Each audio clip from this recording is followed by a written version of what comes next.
On this episode of ResiWeek, don't lose your star employee. Cybersecurity is arguably the most important part of your install. IKEA is making a run at smart lighting. All this and more on this episode of ResiWeek. The network for the AV industry. What are you listening to? This is AV. This is AVNation. This is AVNation. This is ResiWeek episode 61. Don't steal, Dave. Support for AVNation is brought to you by Peerless AV, the official outdoor display provider of Daytona International Speedway, and by Access Networks. This is ResiWeek. Welcome to ResiWeek. This is your weekly wrap-up of all the latest news and stories for the residential AV industry. I'm your host, Matt D. Scott for AVNation.tv. Today, I'm pleased to be joined by the one and only Joe Whitaker of The Thoughtful Home and, more recently, The Thoughtful Restaurant. How you doing, Joe? Thank you. Doing well. Glad to be back on again. Thanks for being here. And I've got my good buddy, Tim Albright. He is the founder of this here property here. How you doing, bud? I am doing well. I have a new website. I'm happy. Yay, websites. Yeah, if you haven't checked it out, it's brand new. It's fancy. It's super fast, which is what we like. We're not messing around with junk. It's just quick and dirty. Get it done. Go check it out. All right, let's kick this off with a good article that comes to us from CE Pro and Julie Jacobson on the cybersecurity business models, how smart home pros need to go there. This past week at the HTSA Spring Conference in San Diego, Sonic Wall's Rob Krug was there. If you don't know him, he is one of those white hat ethical hackers who is all about finding the back doors and all the holes in your security, your network security system.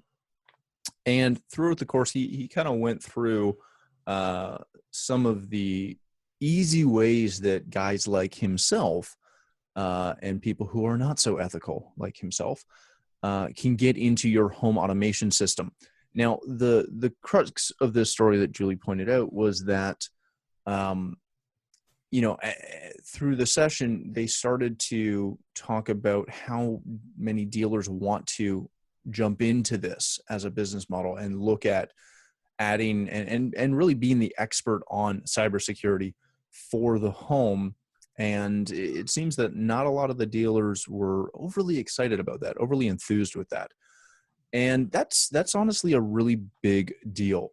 So, Joe, I know we've talked about this multiple times, but at what point do the dealers need to, dare I say, pull up their bootstraps and realize that if they're going to put stuff on the network, they're going to be the ones responsible for that network?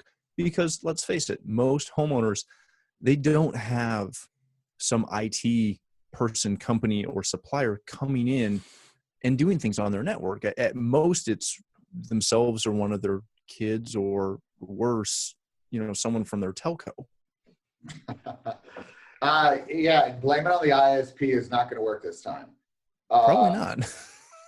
It's however many years ago that was, 15, when we all got thrust into being network guys, and now it's kind of turned around into being security guys as far as the net. I think everyone has to take notice, and I think a lot of people are late on the bus. This should have been looked at a little before, because you had companies that do residential networking products like Luxel and PackEdge and Y-Reboot and Access Networks. And for a couple of years, they've been telling us, own the network, own the home. Mm-hmm. But if you're going to do that, anytime you own something, you have to take responsibility for it. And that's kind of where the tricky part comes in. Because while it took 5 to 10 years to get our industry interested in and educated about networks, which we're still struggling with, by the way, mm-hmm. Now we have to put another layer on top and say, okay, besides learning about this, you need to learn what a DDoS attack is. You need to learn how phishing actually works. and how you can make a dumb device, an IoT device, default back into gateway mode, blast through that little gateway, and all of a sudden you're on the local network in the home and you can get whatever kind of traffic you want. So now we've got a whole reposition and a whole retraining and a mindset. And the thing about our industry, and you just kind of mentioned something previously to this about, Ubiquity has this brand new dashboard and this and the other. The guys in our industry like widgets. We don't like to have to, come up with a plan and come up with a way to do it. We want somebody to give us a box with the dashboard that's going to do it for us, and then we monetize it. Mm-hmm. That's the only way that's going to work in here. In our industry, period. Access Networks is working on one right now. It might already be out. I need to actually ask him about that. There's some people out there actually trying to tackle this. But the thing is cybersecurity and all the things, these attacks, they change. It's constantly evolving. People are finding new ways to do these things. And there's new devices coming out. One of the articles we're going to talk about is going to be a whole bunch of new IoT devices coming out. And guess what? I bet you somebody has already figured out how to hack that before it's came out on the public platform, and they're just waiting for that to hit 1 million houses so I can get 1 million credit card numbers. Well, and that's the thing, Tim. At what point do dealers need to either take one of two routes? I see a shift in the especially the resi industry between guys that are literally just going to do AV. And all they're going to do is sell you that projector or that theater room or those in-ceiling speakers. And that's it. They're going to wash their hands of anything, network, anything, smart home, anything like that. Or at least they should. And then you're going to have the other full service network integrators almost, who it's more about the IT side of it and the security side of it than it is about the actual AV side of it. Because I don't want to say anybody can do AV, but it's not that hard to find some guy that can put a hole saw in the ceiling and drop a speaker in. Well, it's a whole other thing to find somebody who can put that controller on the network, make it accessible remotely, safely. Well, I go back to a conversation we had with Vin Bruno last year's CEDIA Expo 2016, and he was relaying another conversation he had and said that the residential AV person, the residential dealer, is probably more adept to network than the commercial AV dealer. And when you think about it, they are, because they have to be. I'd actually question you and say that I don't think that the person who's just selling product, just selling a projector and just installing it is going to be around very long. I really don't think they are, because of the margins are dropping, and everybody that covers AV has been talking about the margins shrinking for years, where you have to provide a service, you have to provide smarts, you have to do these things that make your product and your service and your company more appealing than the guy down the street who is just selling a box. So you need to be on the network. And if we accept the fact that you need to be on the network, then we need to have the next conversation which is you need to be concerned about security. I was a part of a PSNI group a couple weeks ago, and we had a security expert. Her name was Teresa Payton. Teresa was the first CIO of the White House back under Bush 2. And she made the comment that you need to have the conversation with your clients. She was talking to commercial dealers here, but this goes for residential. You need to have the conversation with your clients about who's liable for what, right? What are you liable for as the dealer? If you're setting up the network, or even if you're doing anything on the network, if you're putting something on their network that is vulnerable, then you're going to be liable. And again, every law, you check your local laws, check your state laws, and your federal laws about who's liable, but also check your contracts. Make sure that you guys are covered, because here's the thing: we talked, was it last week or 2 weeks ago, about a Wi-Fi lighting? Well, it's Wi-Fi, so that means it's network, right? If you're putting things on the network that are suddenly becoming vulnerable, then there's a possibility that you, as the person installing it, and if you're doing a service, maintaining it, you might be liable for any sort of breach. So if you are going to be liable, then it behooves you to protect your business and protect your employees, to make sure that you understand security, or you have somebody on your team that understands security enough to where you guys can maintain and monitor what's going on that network. So two follow-ups to kind of what both of you said. One, at what point do you wash your hands? For hold on. Yeah. But for multiple reasons. Either you have a client that isn't willing to pay for hardware that you can guarantee to at least some level of certainty, their safety and their security. And at what point is there that break even between, essentially doing the best you can with the included or available equipment? Because obviously using a telco's router is only going to afford us so much security, but at the same time, I can't put an ISR, like a Cisco ISR, in every client's home at $1,500 plus configuration, or whatever that is American. But where's that break even, and how do dealers best approach that? So I'm going to give you my 2 cents, and I want to hear Joe on this. What I would say is, where do you wash your hands? When they tell you that they can't afford the systems to be secure. And you got to document that stuff. You have to document. Well, here's the thing. This is when saying no to a client and saying thank you for the opportunity, but we're going to walk away from this opportunity to protect your business, because it's not something to screw around with. I mean, there are lawsuits. One of the most famous data breaches was Target, and that was an HVAC dealer that had a device that people got in the back door that way. But Home Depot was CCTV. So these are systems that people are able to hack.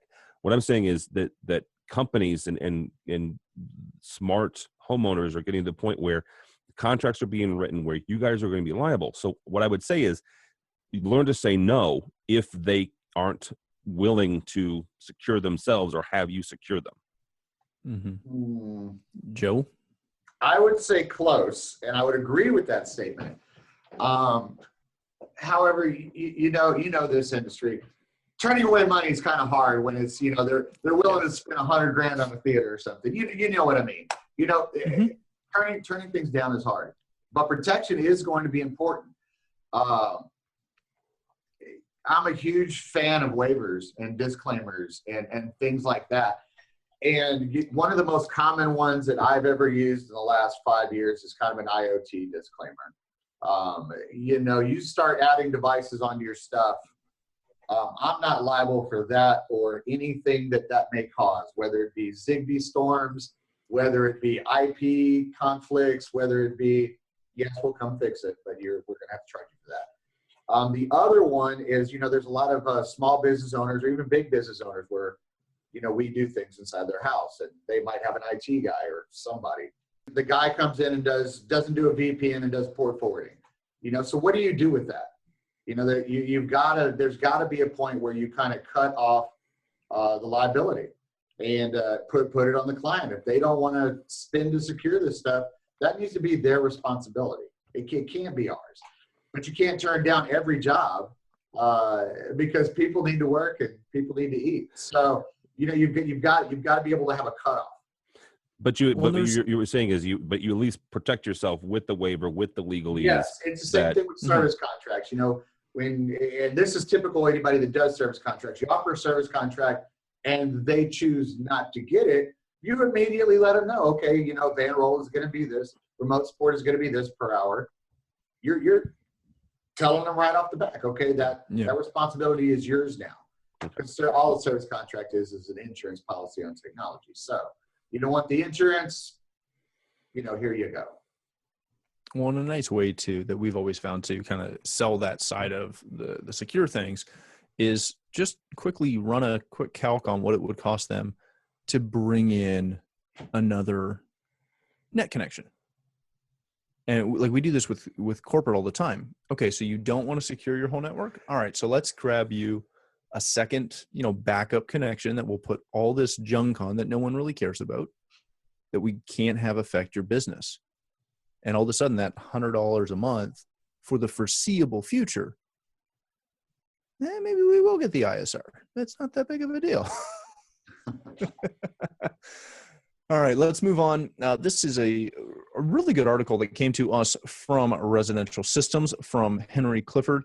If you don't know Henry, he's a rock star guy. He's a really cool guy to get to know. So reach out to him. But the long and short of this article is help. My rock star employee just put in his 2 weeks notice. Through the story, Henry goes to explain how essentially a quote unquote Dave, who is arguably one of his best employees, decided he was going to hand in his 2 week notice. Now, what Henry outlines is what he went through and what his business partner went through as they tried to determine what it would take to try and keep Dave on board, because they like Dave. Dave's a good employee. He works hard. Their customers like him.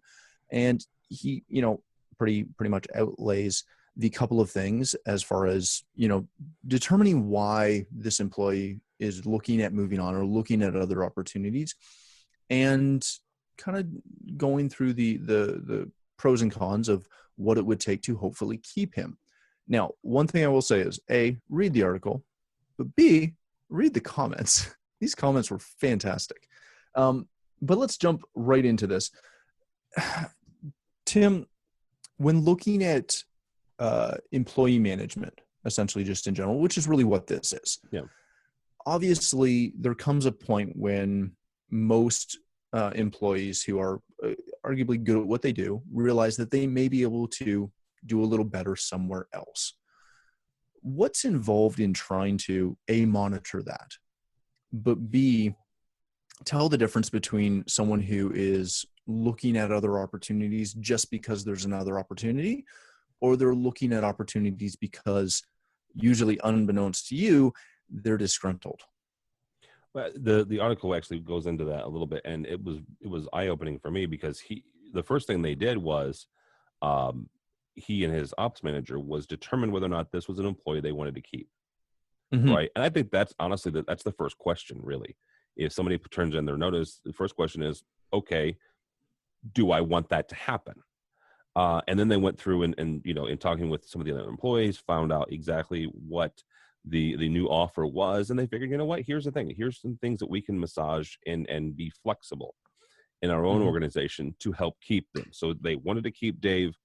And so they were able to make the adjustments. And I think that flexibility is really the thing that I took away from that. I was reading something the other day. There's a company that's using IBM for their flex spaces and for their flex employees.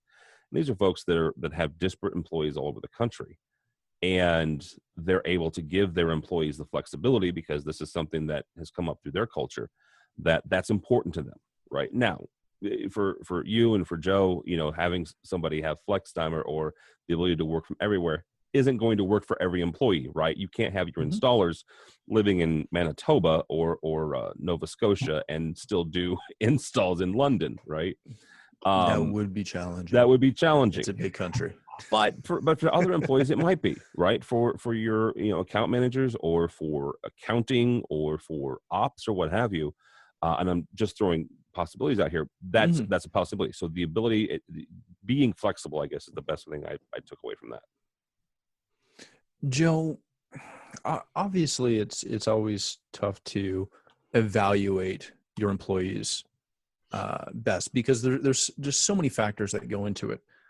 But when you're trying to, look at keeping someone, and it's someone that you like, what do you need to do to kind of balance we keep them because they're profitable for us, they make us money, versus we want to keep them because we personally like them? I've been in that situation before. But the funny thing is this article, and you pointed out the comments. There's some hilarity in there, and there's some different ways to look at things going on in that whole thread of comments. But Henry, call me. I'll come mow your lawn for free on Saturday. There's a lot of things to think about in it and it happens to the best of us. Business owners become complacent in the day-to-day. And even if we do an evaluation, we might not be doing the most comprehensive evaluation on an employee to see whether they deserve more, whether they need more, or these things. That's really where it goes back to it. And this whole thing is the management of the business itself and how you handle employees. When you're swamped, finding time to sit down and actually do a real evaluation is a rough thing. And then how do you quantify how much money that individual employee is actually making for you? Are they growing? Are you able to sell higher services or higher installations based on that particular employee? So when you're taking it to the employee level, it just takes a minute to figure out, hey, this guy is worth a couple more bucks or, a couple more benefits. I've had guys leave before. I've stolen guys from other companies before. I'll just be honest. You see a rock star and you're not taking care of business, well, I will swoop up and get him. But I've had Don't steal Dave. Well. Leave Dave alone. Leave Dave alone. Let Henry hire Dave back. Come on. But this article opens up some other things. Yes, you should keep your good employee, but you shouldn't pay someone more than what they're worth. Mm-hmm. You take the average, what you expect to actually pay for an hour of charge labor that you charge. Whether you're doing, you're adding overhead into that or benefits or vehicles or insurance or anything else that you're putting in your hourly wage. And you say, okay, this guy needs to be responsible for that much. All of this is getting paid for. There's this much gap because he's bringing that much more value. I should probably pass that on to him or increase benefits or something like that. Those are things we have to look at. But this article brings into something that some people kind of touched on, and that's the legalities of what we do. This is talking about, travel time and this, that, and the other. There's something that our company went through an exercise on last year since we operate in more than one state, more than one territory. Okay, what's legal and what's not? How are we supposed to pay these guys? That's the true gold inside this story, not necessarily how to keep an employee. If they're worth it, you pay them and they'll stay, period. When somebody starts looking for another job, there's a reason why, whether it be pay or they just had a kid, they need some extra benefits, or, there's a ton of things, or they just don't like you. You suck as a boss. I'm not saying that about Henry. I personally Henry is awesome, but these are all things that happen when you have employees and they're things you have to deal with. But before you start dealing with those, you need to look at those legalities. Is he traveling in his own vehicle? Okay, you got to pay him. Is he a passenger in somebody else's vehicle? You don't have to pay him. Are you flying him? You don't have to pay him. Unless he uses his computer during that flight to do work, then you do have to pay him. See, it gets really tricky. And you see all these comments, there's a lot of things to think about. And travel time, legally, you can have two separate wages. You can have a working wage and a traveling wage. Mm-hmm. Perfectly legal. So these are all things, yes, wage staff kind of can't play into that. But when it comes to keeping an employee, do what Henry did, evaluate the situation. Is he worth it? Is he good for the company? Which obviously Dave sounds like Dave's amazing. Don't steal Dave. Hands off Dave. I thought about it. Dave might want to relocate, He might. St. Louis is a beautiful city. And Joe, that's the biggest thing out of this article is, obviously trying to keep somebody or whether you lose them or whatever is kind of a misnomer. It comes back to, and this is something we talk about on the show all the time. It always comes back to, you need to run your AV business like a business. Exactly. You're not just a speaker or tweeter anymore. You've got to deal with it. All right, let's jump into the last story of the day, and arguably one that you might be shocked at, but most excited about. This comes to us from The Verge. IKEA is posed to do for the smart home what it did for design. Now, to summarize this really quick, they're getting into lighting control and potentially more smart home stuff. Couple quick points that I want to hit just to cover. You can obviously get these from the article. Last year, IKEA had over 1 billion store visits worldwide. that was B with a, or billion with a B, or B with a billion. They sold 7.6 million LED bulbs, and arguably all cheaper than anywhere else. So what this brings to the table is this new system that they're looking to release in the US this year is cheaper than Hue, its closest competitor. Now, we talked about Wi-Fi lighting last week or the week before, and honestly, we kind of poo-pooed it. Now, why I'm excited about this is we always complain about, driving down to the lowest denominator and going to the lowest buyer, but we've been trying to figure out how to get more younger people excited about smart home technology and giving them something that works. And I'm going to argue that if anyone can do it effectively and market it and get it in front of a billion people, it's going to be IKEA. Joe, am I right or wrong? They also sold horse meat. Do you remember that? Yeah, but that was a long time ago, and that wasn't in the U.S. So, you got horse meat and you got furniture that, Sarah, my other half, is not allowed to go in IKEA, ever. But I'm like, particle board. But this is interesting. Hold on, though. They don't make any bones that it's not particle board.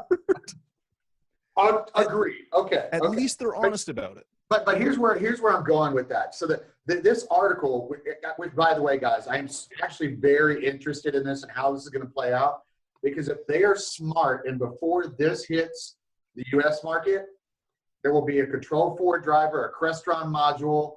If they're smart, guys, IKEA, if your media people happen to see this, do that before you hit this market, and you are going to be printing your own money. It is going to be ridiculous, because that's how that transcendent spot where your Philips Hue, and then you make your stuff integrate with other stuff a year later.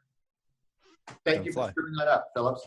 But the interesting thing about this is the way The Verge proposed this. I don't like it, but it's good at the same time. All they're going to do is lighting, but it's not smart home. It's just freaking lighting. It is. It's like having a clicker for your garage door opener and calling that smart home. Right. You're taking one segment that so far, according to the press and everybody else in the media, doesn't tie to anything else. It's not necessarily smart home. Well, and the article might be in name misleading in that sense. But what I'm more excited about is I hate when a billion. Yes. That is why I am so excited. You're going to familiarize a billion people with not just LED lighting, getting away from halogen, incandescent, CFL, everything else. You're going to educate them on connected devices. Exactly. A billion of them. Just a billion people. And think about the demographics when you walk into an IKEA, which you don't do, Joe. Millennials. Because otherwise your wife would be there with you. But everyone else does. And when you walk in there, the majority of people are under the age of 40. Absolutely. Yep. And those are the ones, because those are the same people that, they're walking into Home Depot and they saw the Wink on an end cap for 3 weeks, and then it disappeared because Wink went bankrupt. Then they saw something else. Exactly. Then they saw something else. Then they saw another thing, and it disappeared. IKEA is somebody who has the capability to bring this and make this function. Timmy, are you excited about it as we are? I am. And we're pretty pumped. For the same reasons, right? Anything that you can get to drive recognition for the populace in general on what we do. And again, I used to be a programmer. I still couldn't control is still my the thing that gets me excited about AV. So getting folks, a billion people exposed to this and getting it, in the nomenclature, and getting people used to the idea of controlling their lights, and eventually who knows where IKEA will take it. But they have the breadth, at least, of products and verticals. I mean, you walk through an IKEA and you can basically walk through somebody's house. So you could, they could, in theory, expand this to other devices in other parts of the home, whether that's the kitchen or that's somebody's bedroom or the bathroom. I'm going through my head all the different areas of IKEA.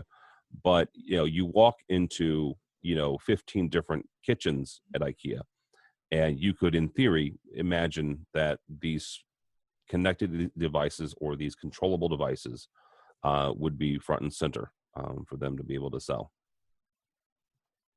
Well, and when you look at everything else that they make and offer, whether it be appliances, whether it be anything else, it just opens the opportunity for that one-stop shop of, hey, here's some cool stuff that you can actually do in your house. So I'm pretty excited. And, I've looked at, the product offerings, which is also, yes, it requires a hub. What doesn't? And I mean, it's actually pretty good stuff. I mean, it looks good. Yeah, it looks good. I mean, it's comparable with everything everybody's kind of used to now as far as that. It looks good. That's the thing. Like, even with and their it's LEDs. cheaper. $11. $11 for a controllable LED bulb. Yep. It's fantastic. I wonder if they're going to get sued because I don't remember who patented the circle. Wasn't that Leviton or somebody? Yeah. Yeah, somebody like that. They sued Nest because It's that little remote reminds me a lot of that old Savant remote. It's going to be, though, based out of Sweden, and then you're into international tort law, and it'll be fine. Yeah, it'll be fine. It'll be fine. But I actually think it's going to be good stuff. And, for us, what we might not think about, but I personally do, is a lot of small businesses, especially doctors' offices, dentist offices, all those kind of people, they get a lot of their stuff at IKEA nowadays. Yep. So where we're opening the door for those devices to start coming into these small businesses, and that expands what we can actually do. Well, the other side is, once you start to look at a product like this being readily available at a very affordable cost, those people will, the same guys that buy that and then don't ever want to move beyond that, they were never going to be your customers anyways. Absolutely. But the ones that get in the door and go, oh, this is really, really cool. I want to do this. I wonder if I can control this. Exactly. That's where our next group of potential customers is going to come from. Yep. It's going to come from those, I'm not a big believer in embracing the DIY mindset because it's very hard to make money there. But to embrace the people that want to move beyond DIY, whether it be do it with me or do it for me or whatever, I personally believe that is where our biggest opportunity lies, that network security, since we talked about it. Yeah. That and do it for me are the big keys to the next 5 to 10 years. Yeah, very much so. Without a doubt. All right, gentlemen, I got to cut it there. Otherwise, none of us will get any work done today. Thank you so much for being here. Joe, where can people connect with you? People can find me on Facebook at The Thoughtful Home and on Twitter at Thoughtful Home, or I don't know, just email me, Joe at thethoughtfulhome.com. And don't forget about Cedia. Find me at Cedia as well. Hey, me too. I'm excited. Tim, where can people find you? I'm at Cedia with you in San Diego. Yay! In San Diego. Hey, you know Henry Clifford is on Cedia's board of directors now. He is. That's right. Had to give him some props there. The new guy. The new guy. All right. Tim, where outside of Cedia, for the random ones that won't be there, where can they connect with you? Twitter, at TD, Tim David Albright on Twitter, and also our website, AVNation.tv, which is brand spanking new. So check that out. Brand spanking new. All right. Well, again, thank you guys so much for joining us. For myself, if you'd like to connect with me, you can find me at Matt D. Scott on Twitter and every other social platform. But more importantly, please stop by AVNation.tv. You'll find this show as well as a wide variety of other shows that cover all the verticals we cover. When you visit the site, the brand spanking new site, please take a moment to check out our underwriters. They support us. We're extremely thankful for it, and we ask that you do the same. Thanks for watching this episode of ResiWeek.